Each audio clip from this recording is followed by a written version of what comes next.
Audio note: there are sound issues throughout the footage. The volume was originally set to 100% and was so loud and distorted that most of the early dialogue was incomprehensible. It sounded like the speakers were blown. Even after turning it down to 8%, there were still problems hearing due to background noise, a barking dog, overlapping voices, radio chatter, and Pomplin's movement. Some of the dialogue is paraphrased to the best of my ability. Camera note: this video is from Officer Pomplin's body cam. He moves around a lot and rarely stays in one place for long, so the footage can be jumpy and hard to follow. That, combined with the noise and clutter, adds to the chaos. 9:15 to 9:33. Entry and early drug discovery, 9:15 a.m. The video begins with officers ramming the front door. As they enter, the first thing you see is a scared child. The house is extremely filthy. The floors are completely covered in clothes and junk. In some areas, there's no walkway at all. You actually have to walk on stuff to move through the space. Countertops are stacked with random items, and liquor bottles are everywhere. The filth and hoarding are immediate and overwhelming. The mess you see in Nick's kitchen when he shows it on stream is nothing compared to the rest of the house. That one space is clearly staged. It's obvious he only cleans the visible area specifically for streaming. 9:16 a.m. Kayla and April are being brought out of the house and led outside. A dog can be heard barking in the background. 9:17 a.m. officers call to a child who is downstairs. The kids are being removed from the house while the search begins. One of the officers goes downstairs to retrieve the youngest child. She comes up holding the officer's hand. She speaks to him, but the audio was unclear due to background noise, so I couldn't make out what she said. As they head toward the door, she pauses to pick up the cat so she can take it outside with her. The search continues. A nitrous tank is visible in the house. 9:21 a.m. Nick can be heard outside yelling, "Get out of my house." He says something about probable cause and a search warrant. He sounds indignant. 9:22 a.m. Officer Pomplin walks out to his squad car to get gloves. 9:23 a.m. As he returns, the camera catches all of the kids sitting on the ground outside with Kayla. They are huddled against the house. The scene is heartbreaking. 9:24 a.m. Kayla is taken back inside and searched. 9:25 a.m. Officer Pomplin enters a bedroom where other officers are photographing drugs and paraphernalia found on top of a red mini fridge. The fridge is being used as a nightstand. 9:28 a.m. They begin photographing evidence inside Nick's streaming room. The room is far smaller than expected, and the condition is much worse than anything seen on stream. There are bottles of alcohol everywhere. The entire space is buried under hoarded junk, electronics, collectibles, and random gear. His 5-monitor setup and other equipment are visible, but everything around it is chaotic. The curated background people see during streams is a total facade. They go through a bag full of brown glass bottles, each one wrapped in tissues. 9:33 a.m. An officer enters and informs them that cocaine was found in the bedroom where Kayla and April had come out of earlier. 9:33 to 10:01. Briefing, confrontation, and arrests. 9:33 a.m. Some of the officers meet up in the entryway and brief each other on the situation. One mentions that Nick is trying to ask them the questions instead of answering theirs. Another officer says they need to get statements, figure out who lives in the house, and call family services. The audio was unclear due to background noise, so the dialogue here is paraphrased to the best of my ability. Officer Pomplin goes back into the master bedroom where officers are still going through the red fridge being used as a nightstand. He then heads outside to talk to Nick for the first time, at least from what's visible on this camera angle. Pomplin tells Nick, "We want to ask you some questions, a quick interview. We want to get an idea of the layout of the house, where the nanny is at, and who all stays here." Nick immediately pushes back and asks, "What's your probable cause?" Pomplin replies, "You have the search warrant." Nick stands there with his arms crossed. He's calm, but he looks like shit. He says, "Cool, you have no probable cause." Pomplin asks, "Are you willing to talk with me?" Nick responds, "Sure." Then immediately adds, "You still have no probable cause." Pomplin says, "I'm not discussing that. You've been given the search warrant. You know how this works." Nick again says something about probable cause. 9:38 a.m. Nick has read his Miranda rights. They begin questioning him about the children and other adults in the home. Pomplin confirms Kayla is his wife and then asks about the other woman. Nick gives April's name and says she's a friend. He says she does not reside there. Pomplin tells him she came out of the bedroom. Nick replies, "Okay, so she came out of the bedroom." Pomplin says, "When I have people over, they don't go in my bedroom." Nick snaps, I don't give a shit what you do. Pomplin stays calm and says, I'm just asking questions. Nick tells him, You're not. You're making statements. Pomplin asks, Where do you stay in the residence? Nick says, All over. It's my house. Pomplin asks, Do you stay in the master bedroom? Nick says, When I'm in there, I stay in there. Sure. Pomplin asks, Is that where you sleep at night? Nick says, Yes. Pomplin responds, That's all I needed to know. He then asks, Do you want to tell me where things are in the house to help expedite the search? Nick says, Where what things are? Pomplin replies, You saw the warrant. We're looking for controlled substances. Nick says, I'm not admitting to anything. That's ridiculous. You still have no probable cause. Pomplin says, We're going to be searching the house. We're going to be contacting family services. Nick asks, Why? Pomplin says, Because we've already found cocaine in the house. Nick just stares at him. Pomplin adds, We're not here on a whim. Nick says, Yes, you are. Pomplin says, No, we're not. Nick repeats, Yes.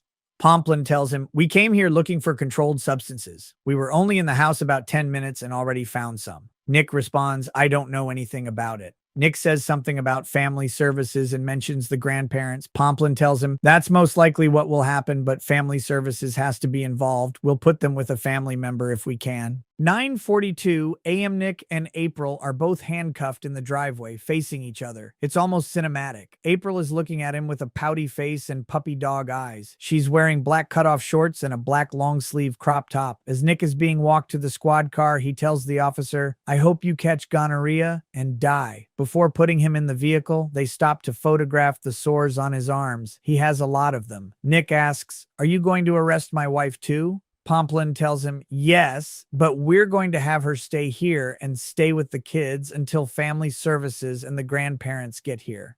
Nick is visibly seething. Pomplin says, I'll come and talk to you when we're done and at the jail. The audio was unclear due to background noise, so I couldn't make out Nick's response. Pomplin then walks away from Nick and over to April. He introduces himself, explains what's going to happen, tells her she's going to jail, and asks if she has any questions and whether she's been Mirandized. April says, No, but I want to ask. Pomplin interrupts to confirm she has been read her Miranda rights. She has. He begins asking her questions. Pomplin, How long have you been here? April, Not that long. Maybe a month. I'm trying to find my own place. Pomplin, So you've been living here? April, Yep, I stay in the sunroom a lot. I've known the family for quite a while. Pomplin, You came out of the bedroom with Kayla, right? April, Yes. Pomplin, You were hanging out in there? April, Yes. Pomplin, What were you doing in there? April, Kayla was sleeping and I was changing clothes. Pomplin tells her they're executing a narcotics search warrant. April shakes her head no, as if she's confused, in disbelief, or pretending not to understand. Another officer asks, You were changing clothes in there? April, Yes. He follows up, You keep stuff in there? April, Yes. At that point, another officer walks up holding 2 pairs of shoes. He puts one pair down on the ground. April looks at them and says, Those aren't mine. The officer apologizes and says, Sorry, there's a lot. April looks at the other pair, still in his hand, and says, Those are mine. He places them on the ground. They're slip-on sandals with straps. April tries to put them on while handcuffed as they continue to ask her questions. They ask where she sleeps when she's staying at the house. April says, Sometimes I stay in the sunroom. There's a couch in there. Sometimes it's uncomfortable, so sometimes I sleep next to Kayla on the bed. She interrupts to ask for help putting on her sandals. The officer bends down and helps her get them on her feet. When he finishes, the audio becomes harder to understand. The audio was unclear due to background noise, so the dialogue here is paraphrased to the best of my ability. One of the officers says something about the controlled substance search warrant and adds, I'll let you think about that. April shakes her head no again, clearly overwhelmed or confused. They tell her she's being charged with a 5th-degree felony controlled substance offense. April reacts, Oh my God. The officer says, We'll go from there. Any questions for me? April responds, No. I wouldn't know what to ask. Like I said, this is, she pauses, scary. He tells her, We'll meet up later and try to make it more clear for you, then places her in a squad car. 9:47 to 10:24. Kayla refuses to speak. Evidence logging. First safe opened. 9:47 a.m. A female cop holding a big gun says Kayla refuses to speak without her attorney present. Kayla and the kids are still sitting on the ground against the house behind the cop. Kayla is sitting with her head on her oldest daughter's shoulder. It's a heartbreaking scene. As Officer Pomplin is walking away, I hear the female cop say, "I'm going to try to get her some clothes." I'm unclear who she was referring to. As Officer Pomplin walks through the disgusting house, you can hear him let out a huge sigh as he looks at everything. He puts on some gloves. As he gets into the bedroom, he asks, "Are we still going through things in here?" I had a hard time understanding all of the audio as the dog is barking loudly in the background. 9:48 a.m. The officer goes back to his car to get something. He drinks some Mountain Dew and gets some snuff. On his way back in, he passes Kayla and the kids again. He has interactions with another cop that I couldn't quite understand. Someone says something about the house being huge. 9:49 a.m. He heads back to his car again looking for something. Couldn't see what it was. On his way back in, one of the other cops is talking to the kids, obviously trying to make them comfortable. After he gets inside, again, the audio is hard to understand between background noises, radio chatter, and the dog barking. The dog is in the bathroom with a baby gate up. You can hear a conversation about drugs, firearms, and finding .22 casings. Officer Pomplin starts writing down a list of the evidence found. 1. Snort tube found on the nightstand fridge tested positive for cocaine. There are 4 cops searching the room. Officer Pomplin heads back to the squad car to retrieve evidence bags. Kayla is not sitting with the kids this time when he passes. 9:54 a.m. Officer Pomplin starts logging evidence again. Number 2. A glass vial that tested positive for cocaine from the nightstand. Number 3. 2 credit cards with April's name on them. All of this evidence is from the top of the Cuck fridge nightstand, which is covered in a bunch of miscellaneous junk like a Celsius can, a couple of candles, a spray bottle of something, maybe lube, and an unframed picture of Nick and Kayla laying on top of other junk. One of the officers picks up a bottle of pills and says, this is paraphrased from memory, I wasn't able to hear what he said verbatim, something like, "I found one of the kids' prescriptions right next to the cocaine. It has the name Celeste on it." The cops are mistaken. Celeste is Nick's mom. Is she giving him drugs or did he steal them? They look at 2 casino player cards with Nick and Kayla's names on them and take pictures of them. He turns to the other cops to see what they have found. 9:56 a.m. A cop pulls a paper bag out of an armoire and starts taking the stuff out of it. It sounds like he said something about a meth pipe, and then the other cop asks if they're used. He says this one looks dirty unless it's brown glass. 9:57 a.m. You can hear a cop say something about 2 spent .22 shell casings on the floor. One of the other cops finds pipes and bongs. They think they're unused. The dog is still barking incessantly. Officer Pomplin finally says, "We've got to do something about that dog." 9:58 a.m. Officer Pomplin documents in his report the big gun that was found under the bed. 10 a.m. Pomplin continues processing and logging the evidence. He is still in the bedroom where the red fridge nightstand is located. There's movement and chatter as the officers go through items. It's a mix of searching, bagging, and documenting. The audio is difficult to make out clearly because of overlapping voices, barking, and background noise. One of the officers says they found edibles. Another holds up what looks like a grinder and says it contains a white powder. They say they're going to test it. 10:01 a.m. You can hear a child back in the house. 10:02 to 10:24. Second safe, drugs inside, family services update. 10:02 a.m. He is documenting more evidence. A metal container and 2 glass ones with powder. A female comes in asking about taking something to the jail for Kayla. One of the officers finds something under the bed. Officer Pomplin asks, "What's that?" It sounds like the other officer says something about a Supreme Court unclear word license. I couldn't make out that word. 10:04 a.m. He asked the other cops, "Did you see Nick's arms? Track marks all down." He says, "Be cognizant of the possibility of finding needles," and then says they could be sores. Paraphrased, couldn't hear well. They mention they passed Nick in his car on the way to the house. 10:05 a.m. Another cop comes in and says they're interviewing mom right now. Pomplin says, "We're going to be a while." They discuss areas they want to search thoroughly: the master bedroom, 2 studios, and the inner and outer vault studio area. He calls the studio Nick's lair. They discuss what cops will be doing, what, and what to search. 10:06 a.m. Officer Pomplin says, "We need to do our due diligence for the kids, doing all we can. They are waiting for the kids and the dog to be picked up. They are splitting the cops up, 3 upstairs and others in other areas." 10:07 a.m. They discuss April's purse, ID, etc. They left it because there was cash in it. Officer Pomplin leaves 3 cops searching the bedroom, and he starts walking toward the front door. He says something about a lot of stuff being in the studio. You can see Kayla with what appears to be 2 family service workers at the front door.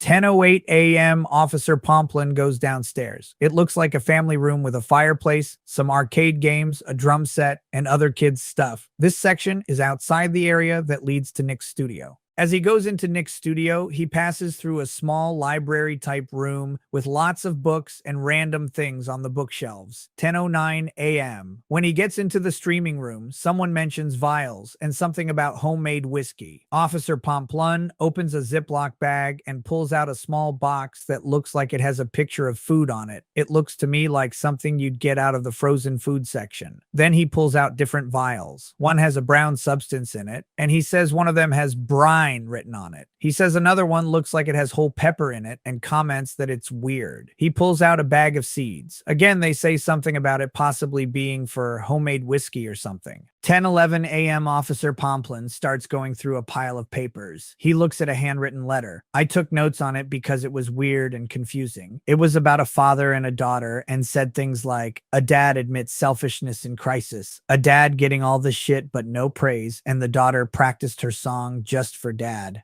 After Googling, I found out it's about a South Korean horror film called Train to Busan. Weird shit. Just documenting to be thorough. The next piece of paper is a letter from the county, the Department of Environmental Services. It's something about a building or shed or something. The next thing is a signed anime pic. That looks exactly like this. Next is an autographed picture of Eric Roland. It's signed, "Here's looking at you, Nikki." It has a lipstick lip print on it like kiss emoji and says, "P.S. look here," with an arrow pointing to the button area of his shirt.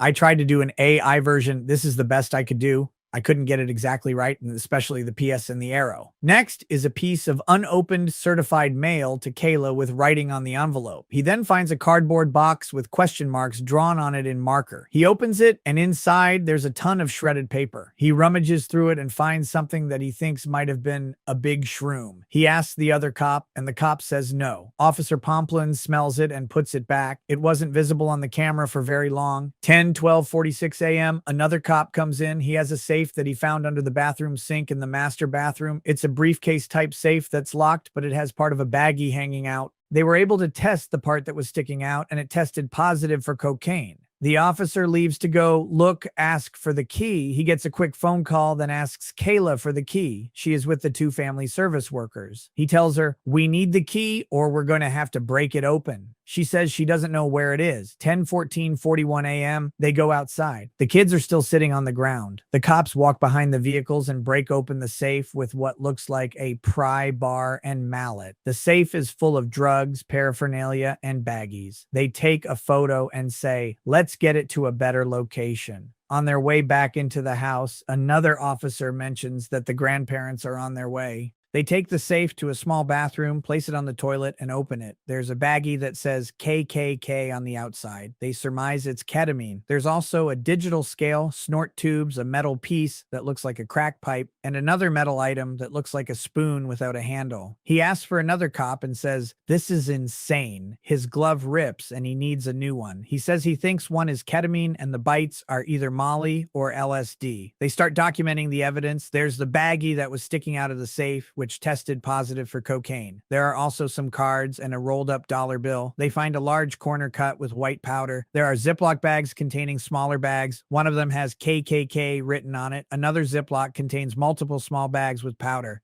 They find a digital scale, a metal pen or container, 2 snort tubes, and 2 cutters. 10:24 to 10:48. Studio search, gun safe, Kayla's return. 10:24 a.m. Officer Pomplun goes back into the studio. A cop tells him they didn't search the stuff that's covered in dust since it obviously hasn't been touched recently. One of them says there's a lot of weird stuff down there, like a bunch of pencil shavings. Pomplun says this is his hangout. I can't hear what the other cop says, but Pomplun responds, because you can't do it with your girlfriend and wife, I guess. I don't know. 10:25 a.m. He's searching through the artwork that's leaning against the wall, including the cat painting. You can see a close-up of a lot of the stuff that's usually behind Nick when he's streaming. They find a container or a box of something and say it looks like cornstarch inside. He starts going through all of Nick's collectibles, opening boxes and looking inside. He says there aren't other safes. A family service worker asks about collecting electronics for the kids and says they're going to grandma's.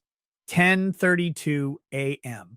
Officer Pomplun goes into a room where there are lots of clothing racks with clean clothes hanging up. Kayla's in there with the family service workers gathering clothes for the kids. The officer asks about getting electronics for them. 10:33 a.m. Officer Pomplun goes to the garage. He finds out there's another safe and gets the equipment to break it open. 10:35 a.m. They open it. Inside, there are guns and ammo. He takes pictures of all the guns and the rest of the contents. One of the cops starts looking around at all the boxes and totes of stuff. He asks how long they've been living there. Officer Pomplun says, a while. The other cop says it looks like they have half unpacked boxes from moving or something. Pomplun says it might be April's stuff. She said she's only been here for a month. 10:37 a.m. Someone walks through with the dog on a leash. 10:38 a.m. An officer comes in and says there's another safe in the master bedroom closet. Officer Pomplun asks him to bring it out to the garage. They bring it in and break it open. Inside, there are Ziploc baggies, a rolled up $100 bill with white powder, rolling papers, a lot of THC cartridges, a scooper, and a small funnel. They're not sure what some of it is, but suspect fentanyl. They take pictures of it all. They leave the THC cartridges and don't put them into evidence. They say they'll test everything else at the station. Officer Pomplun starts documenting all the evidence in his report. Drugs, paraphernalia, guns, and ammo. He lists them all out, including the serial numbers on the guns. They discuss needing to do a basic sweep of the kids' rooms and the other bathrooms. 10:47 a.m. Kayla's mom arrives to pick up the kids and the dog. Again, you see the kids during this interaction. 10:48 a.m. Kayla walks in shortly after, looking strung out. She's wearing a backless shirt and you can see all of her back tattoos.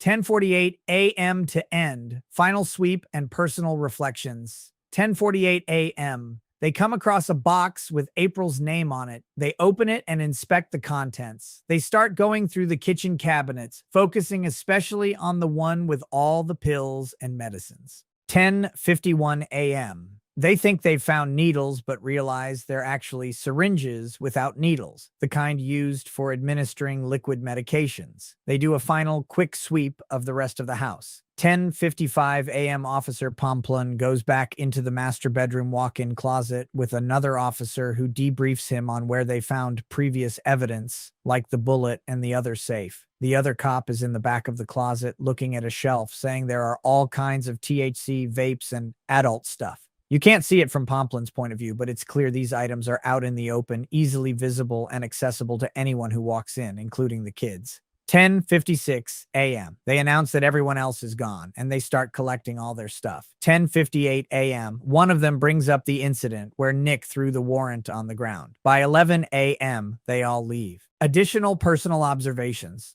The house has a very weird layout. The location of the master bedroom is especially concerning. It is very close to the main communal areas, making it easy for kids to overhear things they shouldn't, like sex noises, arguments, and other adult conversations or activities. The messiest and most hoarded areas of the house are the ones the adults spend the most time in. The streaming setup is highly curated. What viewers see on camera is a complete illusion. Behind the scenes, it's filthy, cramped, and chaotic. Not all of the drugs and paraphernalia were hidden. Some were left out in the open in areas kids could easily access if they are the inquisitive type, including the master bedroom, bathroom, and closet. It is heavy and honestly heartbreaking to witness the conditions the kids and animals have been living in. The filth, the chaos, the presence of drugs and weapons create an environment no child or pet should be subjected to. The dog lives confined to a bathroom. At least one cat was seen in the home. And the children, they were not just caught in the middle of a search. They have been living in this every day. You can feel the weight of that reality in almost every frame of the footage. Even basic things like clothing and mail were scattered randomly. Important documents were mixed in with fan art, trash, and drug gear. Nothing was organized, and there was no sense of separation between adult items and areas where kids lived and played. Finding Nick's mom's prescription bottle alongside the cocaine and paraphernalia raises bigger questions about his parents' role in all of this. Are they enabling it, turning a blind eye, actively involved? At the very least, it points to a serious lack of boundaries. At worst, it suggests a generational pattern of dysfunction that these kids are sadly now caught up in. It's also worth noting the behavior of the officers throughout the search. They were patient, respectful, and professional from start to finish. Despite the overwhelming filth, drug presence, and emotional weight of the scene, they kept their personal commentary to a minimum. They didn't mock or escalate. In fact, given everything they encountered, it's notable how restrained they were. While the search could have been even more thorough, it would have taken significantly longer, and they seemed focused on securing the most critical evidence while minimizing disruption to the children who were present. Final thoughts. I was not able to stop or rewind, so these are very off-the-cuff comments. The footage was a bit overwhelming. The house is so huge and cluttered that it is very disorienting to watch. Also, the officer we follow must be in charge, and he is all over the place. He sticks in one room for a few minutes, then shuffles between them so the footage is all over the place. However, we hardly see the kids at all, and all the officers act very kind and patient with the family. The footage was taken May 23rd, 2024, and it starts at 9:11 a.m. It starts in the police car as the officers approach the house. There is a dirty cat house tower and filled trash bags on the patio. Officer sees kids inside the house through the window. It takes about 6 knocks from the police on the door yelling search warrant before someone responds. One of Nick's daughters can be heard saying that Daddy told her not to answer the door. As soon as the door is open, it is a literal labyrinth of clothes and stuff. Hard to decipher where one room begins and another ends because every counter and table surface is covered in bottles, clothes, packages of food, and indicators of kids and their toys live there. There is not a lot of space to walk around the piles of stuff either. They find 2 females, April and Kayla, in the main bedroom. We have not seen them yet. The 6-year-old, stated by the officer, keeps saying something about her dad kept telling her not to let them in as the police begin to walk around the kitchen. The main room, kitchen, and dining room seem to be one big space, but again, hard to tell with furniture cues since everything is so cluttered and covered. Kayla shows up with her arms up, a very dry voice. She seems lethargic and out of it. There is some kind of room they walk by. Kids' room. It has a rainbow IKEA shelf in it, and it is completely flooded with junk and clothing. This room is an actual hoarder-looking room. There are a few moments where the officer seems to be covering the camera with his hand. Hard to tell if it is on purpose or accident. Literally just shit everywhere as they move about the house. Just so many random pile of clothes. There is a stairway that has some kind of chair or love seat. It's the size of half of a couch, just turned over upside down at the bottom of the stairs that clearly was done before the cops showed up. Not sure what that is all about. They have a big, fat, fluffy orange cat, though, and it's cute. 10 minutes in, and we still have not seen Nick on camera. The garage is very cluttered. Looks like they just moved in with all the boxes of stuff. Given it is the garage, though, it honestly looks like the most normal room in the house. Lots of filled, packed luggage bags, too. The officer goes back upstairs, and we get a quick close glimpse of one of the counters, and we can see food wrappers, bottles, a box of goldfish opened. At 9:23, we finally are outside and we see Nick meekly showing up in the driveway looking pissed, like he's about to cry and arms folded. He has short cargo shorts on and that shitty Jamaican-colored tank. The cop goes back in and starts getting supplies and gloves to start drug testing stuff in the main bedroom. A lot of this part of the video is just the cops gathering supplies and talking about their attack plan on the house because it is so large and has so much stuff. We are in the bedroom to test. There is a lamp on the nightstand that just has a random tube balancing on top of it. Very, very, very cluttered space with lots of shit. It is important to note that the bedroom is right there in the main hallway of the house. You would easily walk by it every day if you lived there. I say that because of all the shit they had in their room, it would be very easily accessible to the kids. As you walk by the outside of the room, you can look right under the bed and nightstands. The cops keep saying that the 2 adult females were found in this bedroom together. Incredible amount of bottles and makeup products and clothes, booze bottles and water cups on windowsills. The cop decides to go downstairs for a sec and give a quick scan of the stream room. We get a closer quick glimpse of the kitchen table just covered in stuff and loose documents. We enter the stream room, and oddly, the ceiling doesn't seem finished. It just has these latex brand sheets covering it. We head back upstairs to the bedroom. We can see shoes, garbage, and lots of clutter at the top. Of the stairs, they seem pretty dangerous with all the junk around the stairs. To 931, we see him swab around the pillow and it tests positive for cocaine. Then we see him pick up a black vial, looks like a lipstick tube, and when he unscrews it, we see white powder. The officer responds with a "oh yay." He takes a picture of it. The officer says there's a measurable amount of cocaine in the bedroom. At 933, in that master bedroom, a measurable amount of cocaine. They also find a large stack of cash, according to them. An officer then states that Nick is asking about probable cause. He wants to ask questions on probable cause. The main officer we are following calls Child Protective Services to the house. A senior officer who has been talking to Nick says that Nick feels he's been hurt. When calling Family Services at 937, the officer says, "We located a measurable amount of cocaine and there are 4 children here." During this, we catch a glance at the main kitchen counter and it is just completely covered in booze bottles, even over by the sink. It's a bit dark and confusing in the main part of the house, and without pausing and rewinding, I have a hard time making specific objects out. At 9:39, we head outside to deal with April and Nick and finally cuff and arrest them. April is in a really slutty top. I do not try to call out fellow women for how they dress, but it really is inappropriate to wear around kids and a married couple regardless of any other factor. And it's a black crop top that has a collar and it's cut in a way that shows her cleavage heavily and her stomach is out. She has a huge piece of rock jewelry in her belly button as well. She looks and sounds so dry. Honestly, it does not even look or sound like her. She actually looks like a tranny. Just very dry and unhealthy. For sure out of it and on something. Honestly, might just be hungover. Her throat sounds like it's drowning in sand. I cannot express how just gross she seems and out of it. 9:42. She has read her rights and refuses to speak without a lawyer. We see her cooperate easily with the officers and she gets handcuffed and out in the car with ease. We see the other officer cuff Nick and he is not fighting either. April asks for some shoes because she's barefoot. They keep asking her what room she has been hanging out at. She mentions the main room and kind of avoids the question. It seems obvious that she knew that her being in the bedroom with Kayla where all the cocaine was would get her in big trouble.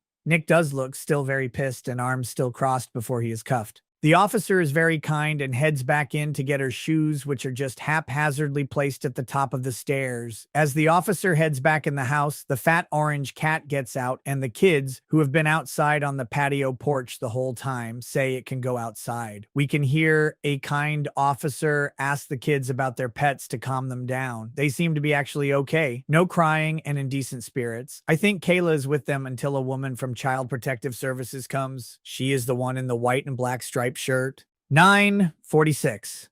We are back in the main bedroom to keep testing stuff. The officer we are following seems to be the head honcho as he keeps moving in and out of every room and making the calls and shots throughout, so we are often just walking around saying stuff. As he enters back into the bedroom, another officer mentions that they have found quite a bit of edibles in the room. They don't state what kind, but it can be assumed weed if you did not know they have edibles for shrooms, molly, and other mixtures that are actually easy and common to get, but also gummies just being accessible in the bedroom bothers me. At 9:47, the officer finally tests the black vial, and it's an instant blue swab. Cocaine right there on the bedstand. You could see it from the hallway. He continues to shuffle through the stuff on the bedstand, but the angle makes it a bit difficult to see exactly what is testing and touching on the stand. Then an officer tells him they found the rifle under the bed. The main officer heads out of the bedroom again, and we see a female officer taking care of Kayla, getting her ready to be dressed and sent to jail with the others. We go back into the bedroom, and we see the rifle in its box on the bed. The box is literally just a cardboard box, and the fun is just sitting in it with styrofoam. Not locked up at all, and it's a huge rifle. At 9:50, we hear an officer say that they found 2 spent casings in the bedroom. Found snort tube on nightstand, test positive for cocaine, and it's the first piece of evidence bagged. There are some open drinks and tubes on the bedstand. The black vial is bagged up as evidence. 2 credit cards in the name of April are found, and both the snort tube and the black vial were found right on top of the cards. At 9:54, we hear them say that someone named Celeste had their medication right on the bedstand, literally right next to the cocaine vial, snort tube, and credit cards.